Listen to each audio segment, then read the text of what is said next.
Our story begins at a mid-sized manufacturing facility in the industrial district of a bustling city. The factory produced metal components for the automotive industry and had been operating successfully for over 20 years. It was known in the community as a reliable employer with a decent safety record. Michael had worked at this facility for 5 years. He was a skilled technician, well respected by his colleagues and trusted by management. He had completed all required safety training and certifications. By all accounts, he was exactly the kind of employee every company hopes to have: experienced, competent, and dependable. On this particular Tuesday, Michael was assigned a routine maintenance task. A hydraulic press, one of the facility's essential pieces of equipment, needed servicing. The machine had been showing minor performance issues, and the maintenance checklist indicated it was time for a standard inspection and adjustment. The tool: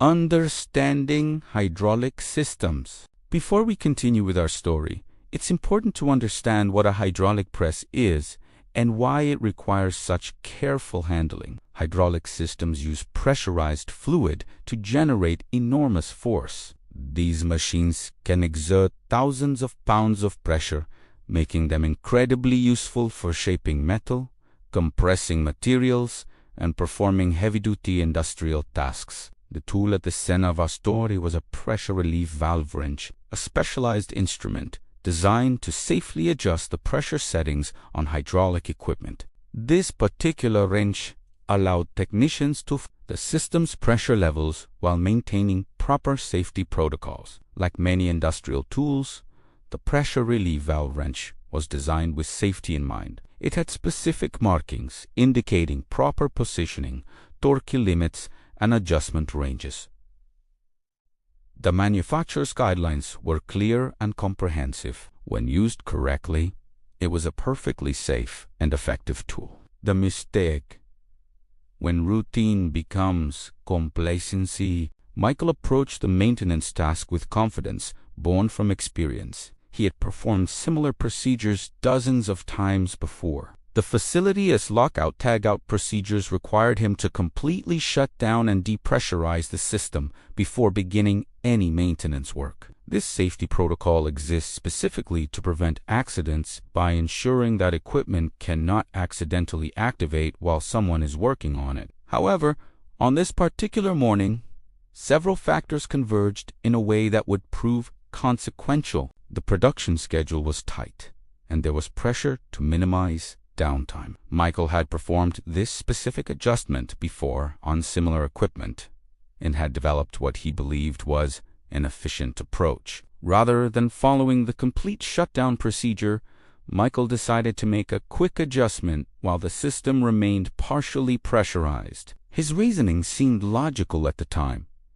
He would save precious production time, and he had done similar quick adjustments before without incident. He believed his experience allowed him to work safely under these conditions. This is where the critical mistake occurred. Michael positioned the pressure relief valve wrench at an angle that was slightly outside the manufacturer's specifications. It was a small deviation, barely noticeable, but enough to compromise the tool's secure grip on the valve. Combined with the system's residual pressure, this created a situation where the tool could potentially slip. The consequence: understanding system dynamics.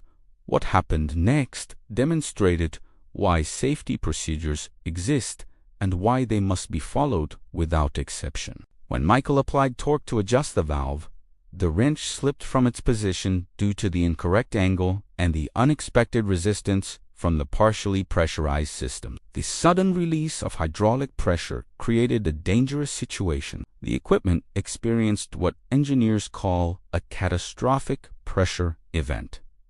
Hydraulic fluid sprayed into the work area, and the sudden pressure change caused multiple system failures. Emergency alarms sounded throughout the facility, and the automatic shutdown systems engaged immediately. Michael sustained injuries from the incident. While we won't describe the specific nature of these injuries, it's important to understand that he required immediate medical attention and was transported to a hospital. His recovery would be long and difficult. Other workers in the vicinity were evacuated safely, but several experienced minor injuries from debris and the chaotic emergency response. The facility was shut down for investigation. Production halted completely. The financial impact on the company was substantial, but more importantly, the emotional impact on the workforce was profound. Michael's colleagues, many of whom were his friends, struggled with the reality of what had occurred. The aftermath. Lessons that changed everything. The investigation that followed was thorough and comprehensive. Safety experts from regulatory agencies, the equipment manufacturer, and independent consultants all examined what happened and why. Their findings revealed several critical insights that would reshape how the facility and many others approached workplace safety. First, the investigation confirmed that the incident was entirely preventable. Had the proper lockout-tagout procedure been followed, had the system been fully depressurized as required, and had the tool been positioned correctly according to manufacturer's specifications, the incident would never have occurred. Second, the investigation revealed systemic issues beyond just one person's mistake. The production pressure that influenced Michael's decision-making was symptomatic of a workplace culture that, while not deliberately unsafe, had allowed efficiency concerns to subtly undermine safety protocols. Management had never explicitly told workers to skip safety procedures, but the emphasis on minimizing downtime had created an unspoken pressure to cut corners. Third, the investigation found that training, while regularly conducted, had become routine to the point of being ineffective. Workers had heard the same safety messages so many times that they had stopped truly listening. The training had become a checkbox exercise, rather than an ongoing commitment to safety awareness. The transformation, building a culture of safety. In response to these findings, the facility underwent a complete transformation of its safety culture. Management implemented new policies that fundamentally changed how work was prioritized and performed. The most significant change was the establishment of an absolute principle. Production schedules would never, under any circumstances, take priority over safety procedures. If following proper safety protocols meant missing a deadline, then the deadline would be missed. This wasn't just a written policy. It was enforced consistently from the top down. Training was completely redesigned. Instead of generic presentations, workers now participated in interactive sessions that focused on understanding the physics and engineering principles behind safety procedures. When people understand why a rule exists, they're more likely to follow it consistently. The facility also implemented a peer accountability system where workers looked out for each other and felt empowered to speak up if they saw unsafe practices. A culture developed where stopping work to address a safety concern was celebrated, not criticized. Broader implications. What we can all learn: this story isn't unique to one facility or one industry. Similar incidents occur across various sectors when people deviate from established safety procedures. The underlying factors are often remarkably similar: chimney, pressure, overconfidence from experience, incremental deviation from proper procedures, and organizational cultures that inadvertently The lessons we can take from this story apply whether you're working in a factory, a construction site, a laboratory, or even your home workshop. First, procedures exist for a reason. They're written in response to accumulated knowledge about what works and what doesn't.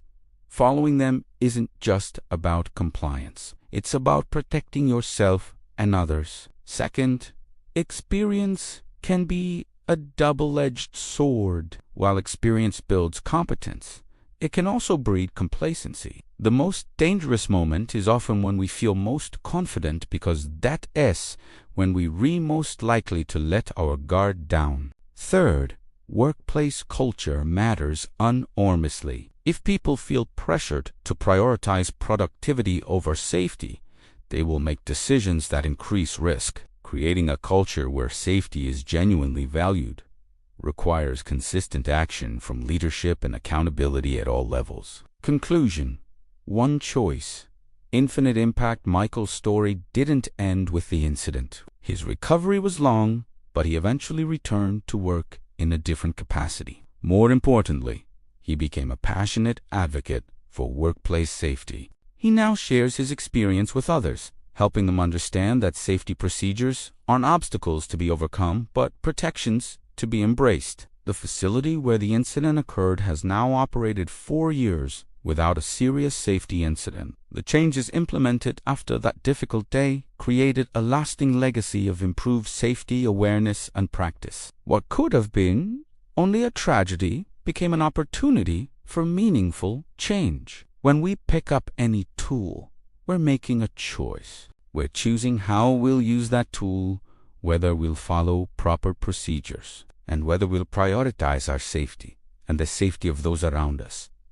One tool, one mistake, one tragedy, but also one opportunity to learn, to change, and to ensure that such tragedies don't happen again. Remember, taking an extra few minutes to follow proper safety procedures isn't wasted time. It's an investment in going home safely at the end of every day. And that's something no production deadline, no matter how urgent, could ever be worth compromising.